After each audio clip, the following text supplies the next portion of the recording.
Okay, here we go. First ever episode of Loddy's Locks. Gonna do week 1 of the NFL season. Week 1's tough because when you're making these picks, you want to analyze trends, you want to analyze patterns. There are no patterns yet, there are no trends. It's hard to look at last season because there's so much parity in the NFL every year. There are teams that were bad last year that are good this year, and teams that were good last year that'll be bad this year. So these lines that are made by the sports books in Las Vegas are pretty much based on last season and, quite frankly, the media's depiction of these teams, who the so-called experts are saying the team that you should watch out for. This team was bad last year, they'll be good this year. The most popular one this year has been the San Diego Chargers. So that's really what these lines are based on. But for you, as someone trying to make money yourself, you want to wait until probably week 3, week 4 till you have a good idea of what you're getting with these teams, what teams are good, what teams are bad. So it's tough to make picks. And in general, I'm never going to make that many picks. This week I got 2 that stand out to me. The first one, I was feeling myself with this. Pick, the Texans +6. I like that. I was feeling myself until I saw this. Collins, blazing 5. Texans at Patriots. Houston's getting 6.5. Like them. I love them. My strongest number of the week. Bill Belichick, by the way, experiments in September. Only wins 66% of his games. He wins 83% in December. Literally the very first pick that he made was the one that I picked, the very first one. And he's not the only one. I heard a couple other guys talking about how Texans could upset them. He goes on to tell you to take them to win. His pick is Houston beating New England. Not sure if I'd go that far, although it'd be a good way to make some money. To me, they're giving 6 points right now, or maybe 6.5 on Sunday. Right now it's at 6. I'm taking those points. I would rather take the safety. Why not? They're there. But if you want to be a little bit risque, taking them to win wouldn't be a bad bet. And like he said, they only won 66% of their games in September, mostly because every year there's so much roster turnover. This year they lost a lot of their receivers. Amendola gone. Edelman will be out for the first few games of the season. The only returning starting receiver this year is Chris Hogan. So they've got a whole bunch of new pieces to work in. Their offensive line is always in flux. So they usually have slow starts. A few years ago when they won that Super Bowl against the Seahawks, 2015, they started that season 2-2, and they got blown out in that game where they fell to 2-2 at Kansas City. They got blown out. Everybody was talking about this is it. Tom Brady's over the hill. This is it for the Patriots, and they won the Super Bowl that year.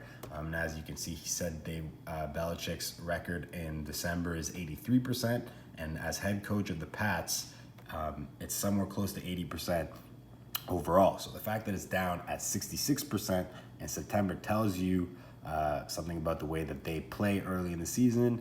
Not to mention the fact that Houston is loaded, especially on the defensive side of the ball. They got their rookie sensation quarterback Deshaun Watson back. He was a stud last year. Didn't play the second half of the season, but he's back. He's healthy. Got maybe the best receiver in the game, DeAndre Hopkins. Got another really good receiver to throw to in Will Fuller. They're a team that could upset them.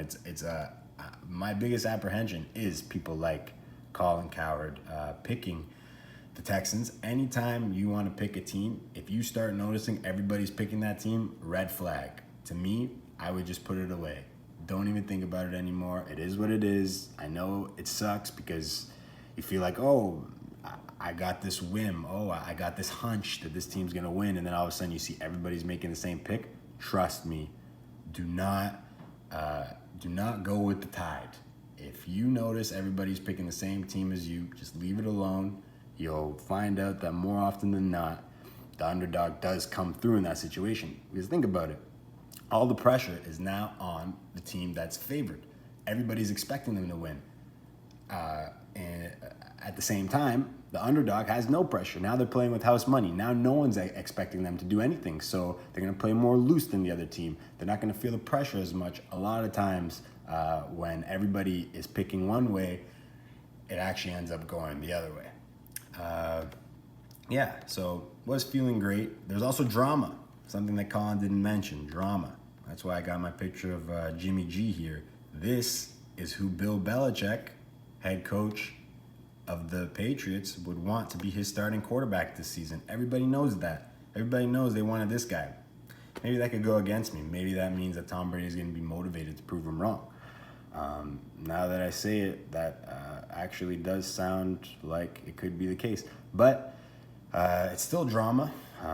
It still could cause tension. It still probably has caused tension. I just feel like there are a lot of factors working against the Pats this week, and this is just another one added to the fray. The fact that the head coach wanted this guy to be their starting quarterback this season and not the guy who's starting for them now.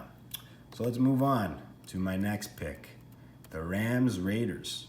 I like the under. First of all, it's pretty high point total in general. I think it's the second highest, or third highest, I guess. There's this one. Saints-Texans, is that what? Texans-Patriots, sorry. Texans-Patriots under 50.5. Tampa Bay, New Orleans, 49.5. Those are the only higher point totals all week. So right off the bat, it's a high point total, especially for week one. Teams don't play a lot in the preseason. It's getting worse and worse every year. Players are playing less and less in the preseason, so chemistry's down. These were both high-powered offenses last year. Not good defenses, so that's why this is high. But again, last year is no indication of what it's going to be like this year. The Raiders are going through a new regime, new head coach. This is a guy who was a head coach about 20 years ago, okay? When John Gruden's coaching style and the coaching style in general for coaches back then was run the football, don't beat yourself on offense, don't put your quarterback in a position where he can make a lot of mistakes, and play defense.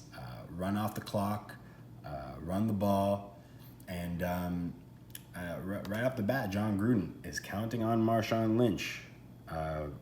It sounds like the Raiders want more beast mode in 2018.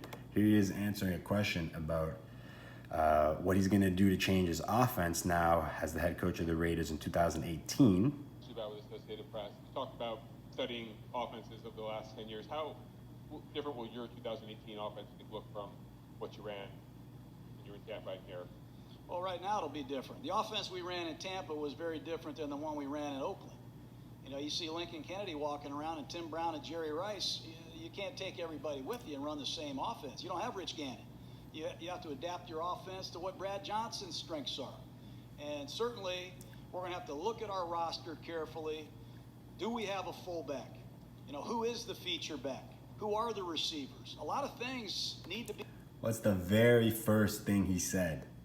Who is the fullback? It's clear what John Gruden still cares about most, and that's putting the ball in the hands of his running back. This is the coaching philosophy of most coaches back from John Gruden's day. Now, he does say a lot of the right things, adapt, play to the strengths of my players, but, I mean, he's already dealt arguably the best player on the team. Khalil Mack is gone. Drama. There's a new regime. There's a guy who emphasizes running the football, playing good on defense. Running the football means the clock is running, means less scoring, means less opportunities for scoring, means fewer possessions for each team.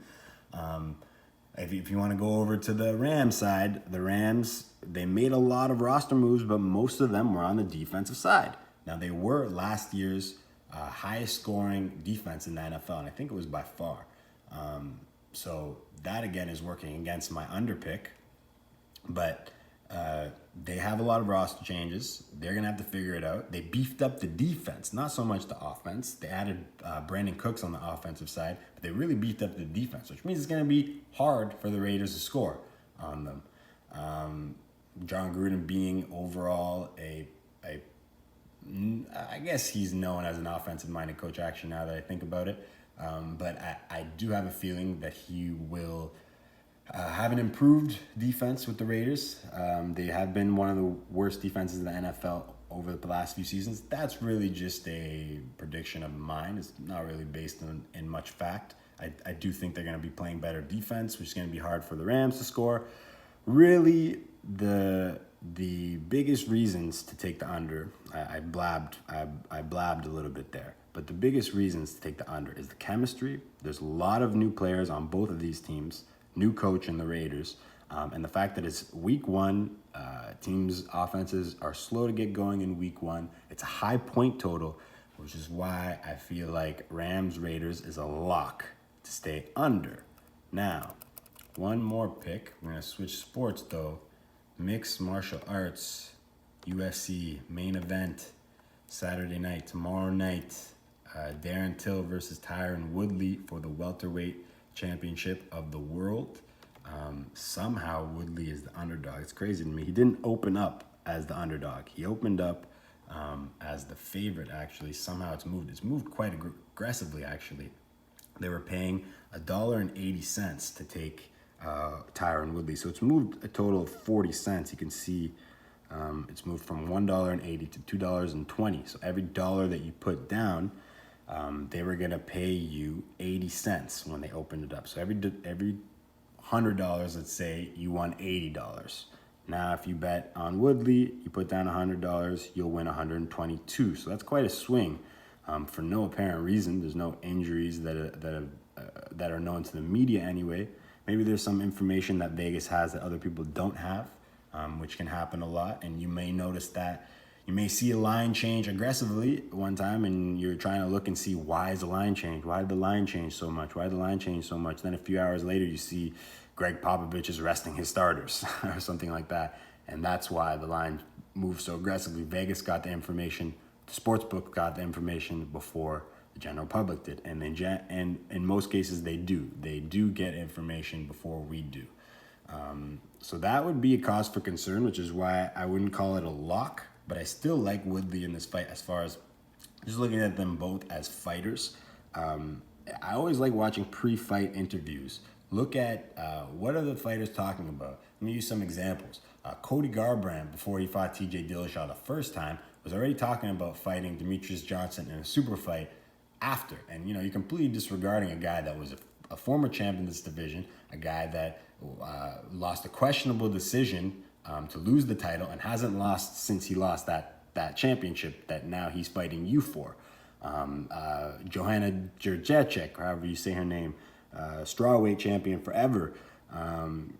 Before she fought Rose, she was already talking about breaking Ronda Rousey's title record defense, which wasn't even that fight. She still needed to defend the title, I think, 2 more times after she defended it against Rose to break that record. And then she was also talking about, after doing that, moving up and winning another belt. And it's like, you are going up against the #1 contender in your division, somebody that's worked their entire life to get to this moment. If you don't take them seriously, even if you are better than them, they will beat you. So pay a lot of attention to that. I mention that because a lot of Darren Till's focus in interviews has been the weight cut. That seems to be his #1 goal, is making weight, because a lot of people are talking about how he's too big for this division. These were his words. He said, I don't even care about the title at this point. I just want to make weight to prove everybody wrong. What? That should definitely not be your only focus. You have a title to win. He's 25 years old, or 26, 25, 26, something like that. He's a baby. That might be why he's gotten this title shot pretty quickly. Woodley's older. He's seasoned. He's earned this belt. He's worked hard for this belt. He's going to be taking Darren Till very seriously, whereas I feel like Till might be taking this opportunity for granted a little bit, which can happen a lot with younger fighters. Beyond that, we haven't really seen Till grapple, and we know that Woodley is a fantastic wrestler who also has one-punch knockout power. Let's check this out. This is him winning the title against ruthless Robbie Lawler. Boom! Out. That's 2 minutes into the fight. So yeah, those are Loddy's locks for this week. Good luck, bet responsibly, and we'll see you next time.